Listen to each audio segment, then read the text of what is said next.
तो आज हम पढ़ेंगे व्हाट इज अकाउंट। जब हम 11 की क्लास स्टार्ट करने जा रहे हैं तो सबसे बड़ी चीज क्या, हम क्या टॉपिक लिए हैं, अकाउंट लिए हैं। तो ये जानना जरूरी होता है कि अकाउंट्स है क्या, जो हम पढ़ने जा रहे हैं वो है क्या। नहीं इतनी मोटी बुक देखकर आप डर जाओ, अरे इतना सारा पढ़ना है, बट वो फॉर्मेट्स हैं, कुछ पढ़ना नहीं होता है। तो आप देखते हैं अकाउंट्स क्या है। तो अकाउंट्स में पहला चीज क्या, डिफिनेशन उसकी देखेंगे क्या है अकाउंट। अकाउंटिंग जनरली क्या है, लैंग्वेज ऑफ बिजनेस। क्या है, बिजनेस की लैंग्वेज है। अब एक्चुअल में अकाउंटिंग क्या है, accounting process. Accounting is the process. किसका प्रोसेस है, recording, classifying, summarizing, analysis, interpreting and communicating of financial data. अब बोलोगे सर आपने बता दिया ये लंबी लाइन, ये अकाउंटिंग प्रोसेस है, कौन सा प्रोसेस है, रिकॉर्डिंग, क्लासिफाइंग है क्या। तो अब हम आपको शुरू से बताएंगे ये इसमें अकाउंटिंग में होता क्या है। उसे हम बोलते हैं एट्रीब्यूट्स ऑफ अकाउंटिंग। क्या बोलते हैं, एट्रीब्यूट्स ऑफ अकाउंटिंग। तो एट्रीब्यूट्स मतलब प्रोसेस एक तरह मान लीजिए, आप इसको प्रोसेस भी बोल सकते हो, प्रोसेस ऑफ अकाउंटिंग। तो पहला पॉइंट क्या है, आइडेंटिफिकेशन। क्या है यहां पर, आइडेंटिफिकेशन। कि हम आइडेंटिफाई करते हैं, क्या आइडेंटिफाई करते हैं हम, कि कौन से ट्रांजेक्शन्स फाइनेंशियल नेचर के हैं। अकाउंटिंग इन्वॉल्व्स आइडेंटिफिकेशन ऑफ दो transactions which are of financial nature. अब आप बोलोगे फाइनेंशियल नेचर क्या होता है सर। मैं आपकी दुकान पर आता हूं, आपसे 5 रुपए का सामान खरीदता हूं, तो वो क्या है, रिकॉर्ड करोगे ना, बिक्री हुई आपकी। लेकिन मैं आपसे आया, गपशप लड़ाया और चला गया, कोई ट्रांजेक्शन हुआ। या आपने अपने दुकान में एक एम्प्लॉय अपॉइंट कर लिया, वो भी ट्रांजेक्शन नहीं है। समझ में आया। किसी एम्प्लॉय को, किसी को अगर अपना एम्प्लॉय बना लिया तो ट्रांजेक्शन नहीं है, लेकिन उसकी सैलरी देना क्या है, ट्रांजेक्शन है। तो ट्रांजेक्शन होती क्या है, जो आपकी फाइनेंशियल पोजीशन को चेंज करते हैं उसे क्या बोलते हैं, ट्रांजेक्शन। ट्रांजेक्शन क्या है, वे चीजें जो आपके फाइनेंशियल पोजीशन को चेंज करते हैं। जैसे आपने गुड्स बेचा तो दुकान में कुछ चेंज हुआ, क्या चेंज हुआ, आपके गुड्स कम हुए और कैश हो सकता बढ़ जाए या रिटर्न्स बढ़ जाएंगे, कुछ तो होगा ना। तो ये क्या है, ट्रांजेक्शन। ट्रांजेक्शन क्या है, जिससे आपके फाइनेंशियल पोजीशन में चेंजेस हो। एसेट एंड लायबिलिटी में क्या हो जाए, कोई चेंज। जैसे अपने एम्प्लॉय को सैलरी दे रहे हो तो भी कुछ ना चेंज हुआ ना, क्या चेंज हुआ, आपका कैश कम हुआ, हुआ कि नहीं हुआ। तो वो चीजें जो आपके फाइनेंशियल पोजीशन चेंज करते हैं उसे क्या बोलते हैं, ट्रांजेक्शन। तो हम अकाउंटिंग में क्या करते हैं, पहले आइडेंटिफाई करते हैं कि कौन से ट्रांजेक्शंस फाइनेंशियल नेचर के हैं। तो मैं तुमसे कुछ क्वेश्चन पूछूं अगर मैं, कि आपने 500 रुपए का सामान बेचा, तो क्या है ये, रिकॉर्ड करेंगे, आइडेंटिफाई करेंगे ट्रांजेक्शन है कि नहीं है, किस नेचर का है, फाइनेंशियल नेचर का है कि नहीं। अब आप अपने घर के पैसे से कार खरीद रहे हो, वो भी फाइनेंशियल नेचर का, लेकिन वो बिजनेस का फाइनेंशियल नेचर नहीं है, वो बिजनेस की चीज नहीं है। घर में कुछ कर रहे हो तो घर का है, लेकिन दुकान के पैसे से आप घर का कोई काम कर रहे हो, सब्जी ले जा रहे हो अपने घर, तो क्या है वो, फाइनेंशियल नेचर है ना। दुकान में क्या कम हुआ, कैश। या घर का पैसा दुकान में ला रहे हो तो भी चेंज हुआ नहीं हुआ, यहां पर कैश बढ़ा ना, तो क्या हुआ, फाइनेंशियल नेचर है कि नहीं है। तो आपको पहचानना पड़ेगा कौन से ट्रांजेक्शन फाइनेंशियल नेचर के हैं। तो एग्जांपल मैंने बताया, गुड्स बेचने को रिकॉर्ड करते हैं या खरीदने को रिकॉर्ड करते हैं, बट एम्प्लॉय को अपॉइंट करना है रिकॉर्ड नहीं करते। अगला है था मेजरमेंट। अब देखते हो ट्रांजेक्शन तो हो गया, लेकिन कितने का हुआ, ये भी तो होता है ना। आपने सामान खरीद लिया तो आप बोलेंगे ना भाई कितने का है, जैसे कोई सामान उठाते हो पूछते हो ना कितने का है। तो मेजरमेंट, कितना ट्रांजेक्शन हुआ, कितने का ट्रांजेक्शन हुआ, 5 रुपए का हुआ कि 5 करोड़ रुपए का हुआ। दूसरा पॉइंट क्या होता है, मेजरमेंट। पहले देखेंगे कि ट्रांजेक्शन है कि नहीं। समझ में, जैसे मैं आपकी दुकान पर आता हूं, क्या नाम है आपका, जो भी नाम है, आप मैं बोलूंगा कि भाई मैं तुम्हारी दुकान से कल 5 लाख रुपए का सामान खरीदूंगा, बोल के चला आया, बट क्या कुछ खरीदा, क्या कुछ फाइनेंशियल पोजीशन चेंज हुआ, क्या वो ट्रांजेक्शन है, नहीं है। लेकिन मैं आपके शॉप से एक बिस्किट का पैकेट उठाता हूं तो ट्रांजेक्शन तो हो गया ना। बट ये देखेंगे बिस्किट कितने रुपए का है, 20 रुपीज का है, 10 रुपीज का है, 5 रुपए से, उससे क्या है, मेजरमेंट। मेजरमेंट करेंगे ना कि 5 रुपए का बिस्किट पार्ले जी गया हमारे पास से, तो क्या है, फाइनेंशियल नेचर ट्रांजेक्शन हुआ, उसका मेजरमेंट क्या हुआ, 5 रुपए। अब उसे क्या करेंगे, रिकॉर्ड कर लेंगे। क्या करेंगे उसे, आप समझ में आया। पहले तो आइडेंटिफाई करेंगे, फिर मेजरमेंट की कितने का ट्रांजेक्शन हुआ, फिर उसकी क्या करेंगे, रिकॉर्ड करेंगे। अब पहला काम हुआ, अब मेन एक्चुअल में अब काम हुआ हमारा प्रोसेस ऑफ रिकॉर्डिंग, बोला था मैंने, क्या बोला था, तो आप रिकॉर्डिंग पर आ गए। समझ में आया? 5 रुपए का ट्रांजेक्शन हुआ तो क्या करेंगे, रिकॉर्ड करेंगे। कहां रिकॉर्ड करते हैं, जिस बुक में रिकॉर्ड करते हैं उसे क्या बोलते हैं, जर्नल। जिस बुक में रिकॉर्डिंग करते हैं उसे क्या बोलते हैं हम, जर्नल। तो पहला काम एक तरह से क्या हो गया, रिकॉर्डिंग।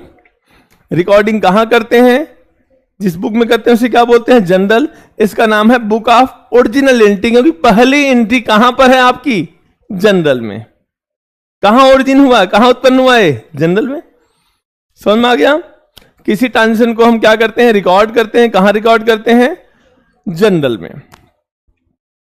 अब आता है किस ऑर्डर में रिकॉर्ड करते हैं, क्रोनोलॉजिकल ऑर्डर। ये भी क्वेश्चन आता है, क्रोनोलॉजिकल ऑर्डर। इसका मतलब क्या होता है, जैसे जैसे ट्रांजेक्शन होते जाएंगे वैसे वैसे रिकॉर्ड होते जाएंगे, सीक्वेंस वाइज। पहले तुमसे खरीदा तुम्हारा रिकॉर्ड होगा, फिर इससे खरीदा इसका रिकॉर्ड होगा, फिर इससे खरीदा इसका रिकॉर्ड होगा। मतलब ऑर्डर में रिकॉर्ड होना, आगे पीछे नहीं होता। समझ में आ गया आपको? अब आता है क्लासीफाइंग। रिकॉर्डिंग के बाद क्या कर लिया हमने, क्लासीफाइंग। कहां रिकॉर्ड किया हमने, जर्नल में। तो क्लासीफाइंग क्या होता है, putting one nature item at one place. एक जैसी चीजों को एक जगह लिखने को क्या बोलते हैं, क्लासीफाइंग। जैसे आप 11 में हो गए, आ गए हैं, तो आप अकाउंट पढ़ने जाएंगे तो आप किसी भी क्लास में बैठ जाएंगे क्या, वहां गए, वहां संस्कृत की क्लास हो रही, आप बैठ गए, सारी क्लास एक बच्चे, वहां हिंदी वाले, संस्कृत वाले, फारसी वाले सब पहुंच जाएंगे, ऐसा थोड़ी होगा। अकाउंट के बच्चे कहां जाएंगे, अकाउंट की क्लास में। एंड हिस्ट्री के बच्चे हिस्ट्री क्लास में जाएंगे, यही होता है ना। तो क्या होता है, क्लासीफाई हो जाता है ना, आप कौन सा स्ट्रीम ले रहे हैं, क्लासीफाई हो गया, नहीं हो गया। तो जैसे इसी तरह अकाउंट्स में जब हम बुक बनाएंगे, ये बुक है बनाना, सब जगह रिकॉर्ड कर लिए। इसे आप रफ में लिखते हो ना, एक कॉपी होती है रफ, एक कॉपी होती है फेयर। रफ में क्या होते हैं, मैथ, हिस्ट्री, फिलॉसफी, जियोग्राफी सब लिख लिए। एग्जामिनर पास ले जाओगे तो क्या करेगा, टीचर दिखाओगे तो क्या करेगा, काट दिया, क्या कचड़ा कर रखे हो, इसे कहां ट्रांसफर करो, फेयर कॉपी बोलते हो ना इसको। मेन कॉपी जो बनाते हो आप, अकाउंट का सारा काम कहां ट्रांसफर करोगे, अकाउंट की कॉपी में। बिजनेस का सारा काम बिजनेस कॉपी में, और मैथ का सारा काम मैथ की बुक में, कॉपी में ट्रांसफर करोगे। तो वो कौन सी बुक कॉपी होगा, मेन कॉपी कौन सी है, ये कि वो, टीचर कौन कॉपी चेक करेगा। तो मेन कॉपी क्या है हमारी, ये वाली। क्लासीफाइंग जो होता है वहां, क्लासीफाइंग के प्रोसेस क्या बोलते हैं, लेजर। क्या बोलते हैं इसको हम,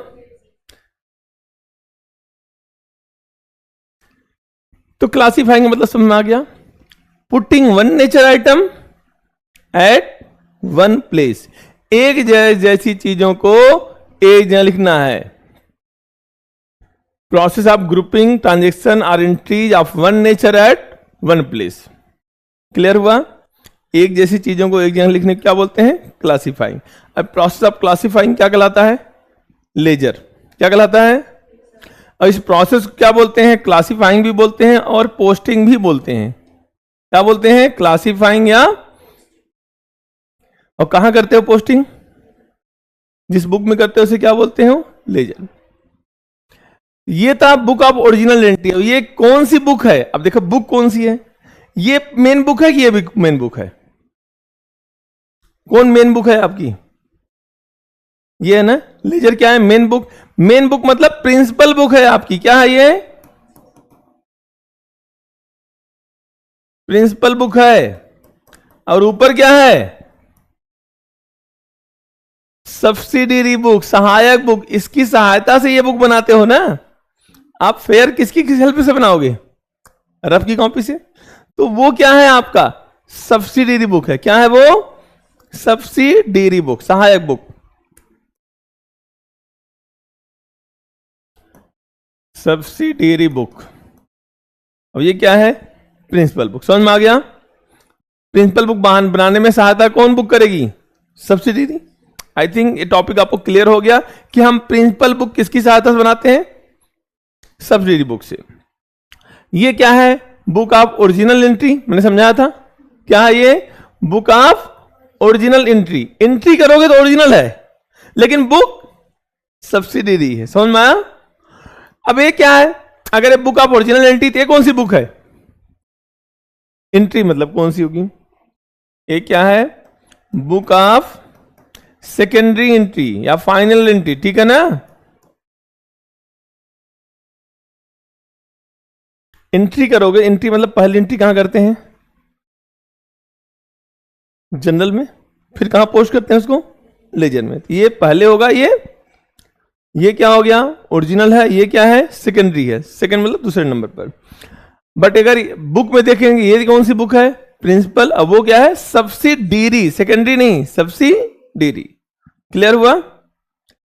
आपको मालूम चल गया? अभी धीरे धीरे क्वेश्चंस करेंगे तो और मालूम हो जाएंगे चीजें। आई थिंक क्लियर हो गया आपको इतना। अब अगला पॉइंट आता है समराइजिंग। समराइजिंग में क्या आता है? समरी मतलब इन शॉर्ट फॉर्म। फिल्म देखते हो, इतनी बड़ी 2.5 घंटे फिल्म देखोगे और 2-2.5 मिनट में उसका एक्सप्लेनेशन कर देते हो, है कि नहीं? पोएट्री पढ़ते हो तो उसकी समराइज आती नहीं है, समरी में बताओ। कहानी पढ़ते हो, समरी बताओ। समरी मतलब सारांश, शॉर्ट में, इन शॉर्ट। तो बिजनेस को इस तरह से प्रेजेंट करना है कि उसे देखने वाला उसको तुरंत समझ जाए। जैसे आपने पूरे साल पढ़ा, खूब आंखें लगाकर पढ़े, चश्मा लग गया हमें, और रिजल्ट एक पन्ने में आ गया इतने बड़े से 4 लाइन में कि आपका मैथ में कितने नंबर आया है, आपका साइंस में कितना आया, इंग्लिश में कितना आया, मालूम चल गया ना। अब तुम लाख सफाई देते रहो, नहीं मम्मी मैंने अपनी आंखें में चश्मा इस पढ़ाई से खराब किया। बोलेंगे नालायक, ये नंबर कैसे आए कम तुम्हारे, है कि नहीं? या तुम्हारे 100 में 100 आ गए। अब बोलो मैं कुछ पढ़ती नहीं, तो कोई मानेगा? बोलेंगे झूठ बोल रहे हो, तुम बड़े पढ़ते हो, है कि नहीं है? हमें तो बेवकूफ बुला दिया तुमने। तो ये क्या है? यही समरी होती है, समरी ही मानी जाती है। समझ में आया? तो बिजनेस की समरी क्या है? उसका प्रॉफिट एंड लॉस। बिजनेस की समरी क्या है बेटा? Profit and loss. तो यहां पर आएगा, ये जो trading and profit and loss account है, ये क्या शो करते हैं? ये शो करते हैं प्रॉफिट एंड लॉस। या तो प्रॉफिट आएगा या तो लॉस आएगा। ट्रायल बैलेंस क्या शो करता है? ये एक अर्थमेटिकल इक्वेशन शो करता है और टोटल बैलेंस शो करता है। किसी की मशीनरी कितना बैलेंस है, फर्नीचर कितना बैलेंस है, लैंड का कितना बैलेंस है, लायबिलिटी का बैलेंस कितना है, ये शो करता है। अब ये क्या शो करता है? आपका प्रॉफिट एंड। और ये बैलेंस शीट ये शो करती है एक्चुअल फाइनेंशियल पोजीशन। फाइनेंशियल, तो फाइनेंशियल पोजीशन में क्या आते हैं आपके? Assets and liabilities. क्या आते हैं? अब तुम मैं पूछूं बेटा, आपके पापा के पास कितने रुपए की प्रॉपर्टी है, बता सकते हो? कहोगे सर हमें क्या मालूम, इतना खेत है, इतना जमीन है। मैंने कहा रुपए में बताओ, है कि नहीं? बता सकते हो? नहीं। तो अकाउंट क्या करता है बेटा? आपकी सारे एसेट की वैल्यू मॉनेटरी टर्म बताता है। एक बिजनेस के पास कितना एसेट है ना, उसको मालूम रहता है। कितने 1000 करोड़ की प्रॉपर्टी है। आपने सुना होगा कि मुकेश अंबानी के पास इतने 1000 करोड़ की प्रॉपर्टी, इतने लाख करोड़ प्रॉपर्टी है। तो क्या रुपए में बताया जाता है ना? वो थोड़ी बताया जाता है इसके पास ये कार है या ये बिल्डिंग है, वो बिल्डिंग है। बताते हैं कभी? नहीं। वो कहां किस टर्म में होता है? मॉनेटरी में आता है। समझ में आ गया आपको? तो यहां पर क्या करते हैं? मेजरमेंट करते हैं किसका? एसेट्स एंड लायबिलिटी का। तो वो कैसे पता चलेगा? जब हम क्या बनाएंगे? प्रॉफिट एंड लॉस जानने के लिए क्या बनाते हैं? Trading and profit and loss. And financial position जानने के लिए क्या बनाते हैं? Balance sheet. कोई डाउट है? अब आता है बेटा एनालिसिस एंड इंटरप्रिटेशन। ये जो यूजर्स होते हैं वो क्या करते हैं? उससे मीनिंगफुल जजमेंट निकालते हैं। किससे? एनालिसिस से। एनालिसिस आपकी लाइफ में भी होता है। जैसे आपका रिजल्ट आता है तो आपकी जिंदगी में एनालिसिस स्टार्ट हो जाएगा। अभी तो रिजल्ट आया नहीं है, रिजल्ट आता है तो क्या होता है? एनालिसिस। एक साइड मम्मी बैठेंगे, एक साइड पापा बैठेंगे और एनालाइज करेंगे, बेटा पहले इतना और अब इतना, तुम आगे क्या करोगे? इंटरप्रिटेशन कर देंगे। लेकिन आप पहले मान लो 40 लाए, फिर 70 लाए, फिर 90 ला दिए, घर वाले बोलेंगे अब तो हमारा बेटा 105 ला देगा, है कि नहीं? भले सब मार्क्स से पेपर हुआ क्या हुआ। इतना बिजनेस में बेटा, बिजनेस अगर अपग्रेड प्रोसेस में है क्या मानेंगे? आगे और अच्छा होने वाला है। डिग्रेड हो रहा है क्या मानेंगे? पैसा डूब सकता है। इसी से फाइनेंशियल जजमेंट करते हैं ना। इंटरप्रेट किस भाव पे करेंगे? एनालिसिस करके कि हमारा रिजल्ट पहले से अच्छा होता जा रहा था, मानेंगे और अच्छा करेंगे। खराब होता जा रहा था क्या मानेंगे? जैसे अभी युद्ध आ गया तो क्या मानोगे? कि अभी भाई बिजनेस लॉस में जाएंगे क्योंकि युद्ध हो रहा है, सिलेंडर गैस नहीं मिल रहा है। तो ये सब दिक्कतें आती ही नहीं आती हैं। इसको भी आप कंसीडर करते हैं। अगला पॉइंट होता है कम्युनिकेशन। जो हमारा रिजल्ट आया उसे हम क्या करेंगे, कम्युनिकेट करेंगे। क्या करेंगे हम, किसको कम्युनिकेट करेंगे। आपका रिजल्ट आया, किसको मिला, पहले तो आपको मिला ना। आजकल तो पूरा प्रूफ होता है, कोई दूसरा ना देख पाए, पूरा नंबर डालो, डेट ऑफ बर्थ डालो, बहुत सारी चीज रिकॉर्ड मांग, स्कूल कोड डालो, इसलिए कोई दूसरा आपका रिजल्ट न जान पाए। तो यूजर्स बेटा दो होते हैं जिनको हम कम्युनिकेट करते हैं। दो तरह यूजर्स होते हैं, एक्सटर्नल एंड इंटरनल। कौन यूजर हो गए, इंटरनल एंड एक्सटर्नल। कौन होते हैं इंटरनल, कौन होते हैं, घर वाले, आपके घर वाले आपके इंटरनल है ना। और आप मतलब ओनर एंड मैनेजमेंट, कौन हो गया, ओनर एंड मैनेजमेंट क्या है, इंटरनल। भाई रिजल्ट किसका है, ओनर का है ना, तो ओनर ही देखेगा ना। अब तुम्हारा रिजल्ट है, बोले तुम्हारे इसमें कम नंबर, तुमसे क्या मतलब, बोल दोगे ना तलाक से। तो क्या है, owner and management. But external में क्या आते हैं, जैसे हमारा रिजल्ट आता है, पड़ोसी, नानी, नानी परनानी, दादा दादी, सब रिश्तेदार नातेदार जिनको कभी नहीं जानते वो भी फोन कर लेंगे, हाँ बिटिया कितने नंबर आए तुम्हारे। तुम्हारा खून तो जल जाता होगा, अपने काम से अगर अच्छा नहीं रिजल्ट हुआ तो अपने काम से मतलब नहीं रखते, हमारी लाइफ में इंटरफेयर करना जरूरी है इनको। पर अच्छा आया होगा तो खुद ही फोन करके बता दी तुम्हारी मम्मी रिजल्ट आ गया, हमारी बिटिया का इतने नंबर आया, है कि नहीं। तो एक्सटर्नल यूजर्स कौन होते हैं, जिनको हमारे इस रिजल्ट में इंटरेस्ट है, वो कौन होते हैं, क्रेडिटर्स, जो हमको उधार देते हैं, उधार गुड्स देते हैं। बैंक मतलब फाइनेंशियल इंस्टीट्यूशंस, अगर लोन लेने जाएंगे तो बैंक देखिएगा भैया कुछ कमाते हो, ऐसे मुंह टाक चले आए लोन लेने के लिए, दिखाओगे नहीं भैया हम बहुत अच्छा कमाते हैं, हमारी फाइनेंशियल पोजीशन बहुत स्ट्रांग है, बैंक आपको लोन देगा। आप भी लोन किसको देना चाहोगे, जो डुबा दे, जहां पैसा सेव भी रहे और वापस भी आ जाए। तो हम किसको देते हैं, बैंक क्यों देखेगा, आपका ये डाटा क्यों देखता है कि आपकी फाइनेंशियल पोजीशन चेक करेगा कि आपकी फाइनेंशियली साउंड हो, और आपकी इनकम भी देखेगा, अच्छा कमा रहा है बंदा, पैसा माल लौटा देगा, डूबेगा नहीं। क्रेडिटर्स उसी को उधार देंगे अपने सामान जहां पैसा रिटर्न आने की उम्मीद है। और कौन हो गया, गवर्नमेंट। गवर्नमेंट जाती है भाई कि आज हमारा लोगों को प्रॉफिट, लोगों की फाइनेंशियल पोजीशन क्या है आज की डेट में, लोगों को पास रिटर्न क्या है, इनकम क्या है, तो गवर्नमेंट की जरूरत होती है। टैक्स अथॉरिटी, जो टैक्स लेते हैं किसके बिहाफ पे लेते हैं, हमारी इनकम पर बिहाफ पे लेते हैं टैक्स ना। ऐसे तो रिसर्चर्स होते हैं, बहुत सारे और भी लोग, इन्वेस्टर्स। अगर आपकी दुकान में कोई बंदा इन्वेस्ट करना चाहता है तो आप जैसे अभी देखो ग्रो ऐप वगैरह आ गए हैं, बहुत सारे अपटॉक से ऐप आ गया है, तो वो क्या करता है, उसके थ्रू लोग शेयर मार्केट में इन्वेस्ट करते हैं। तो किस कंपनी में इन्वेस्ट करना चाहेंगे, जहां पैसा डूब जाए।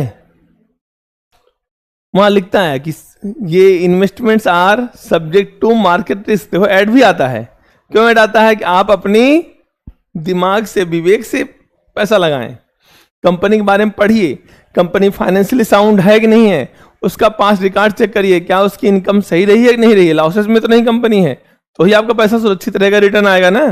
तो इन्वेस्टमेंट भी, इन्वेस्टर्स को क्या जरूरत होती है, इसी की जरूरत होगी है, रिसर्चर्स को, टैक्स अथॉरिटी को, इनको इस डाटा की जरूरत होती है। समझ में आ गया आपको। तो मैंने क्या बताया आपको, प्रोसेस ऑफ अकाउंटिंग बता दिया, अकाउंटिंग भी समझ में आ गया। क्या क्या प्रोसेस में बताया आपको, पहला काम क्या होता है, आइडेंटिफाई करना, दूसरा मेजरमेंट करना, तीसरा रिकॉर्ड करना, मेन काम स्टार्ट हो गया, 5 रुपए बिस्किट बिक गया, लिख दिया। अगला क्लासिफाई करना, कि राम का बुक बना देंगे, श्याम का बना देंगे, सेल्स का बना देंगे, परचेज का बना देंगे, क्या हो गया, ये क्लासिफाइंग हो गया। अगला पॉइंट क्या हो गया बेटा, समराइजिंग, कि कितना प्रॉफिट या लॉस हुआ है, हमारी फाइनेंशियल पोजीशन क्या है, इसके बाद उसका रिजल्ट का एनालिसिस और उसके बिहाफ पर इंटरप्रिटेशन, और लास्ट में क्या होता है, कम्युनिकेशन। किसको कम्युनिकेट करते हैं, इंटरनल एंड एक्सटर्नल। हुआ internal, owner and management, external बाकी दुनिया एक्सटर्नल है। कोई डाउट है। अब आता है बुक कीपिंग। बुक कीपिंग क्या है, अकाउंटिंग एंड बुक कीपिंग, आपकी बुक में भी लिखा रहेगा। तो बुक कीपिंग क्या है, पहला प्रोसेस क्या होता है, रिकॉर्डिंग। क्या होता है, तो it deals with recording of business transactions in the books of accounting. ये प्राइमरी स्टेज है, ये केवल क्या करता है, रिकॉर्ड कर लेता, कहानी खत्म। पहले 3 चीज आ गए इसमें, क्या क्या चीज थी ने, पहला क्या था, identification, measurement, recording and classifying, यहां तक आ गया, कहानी खत्म हो गई इसकी। समराइजिंग कहां पर होगा? वो अकाउंट में होता है, यहां नहीं होता।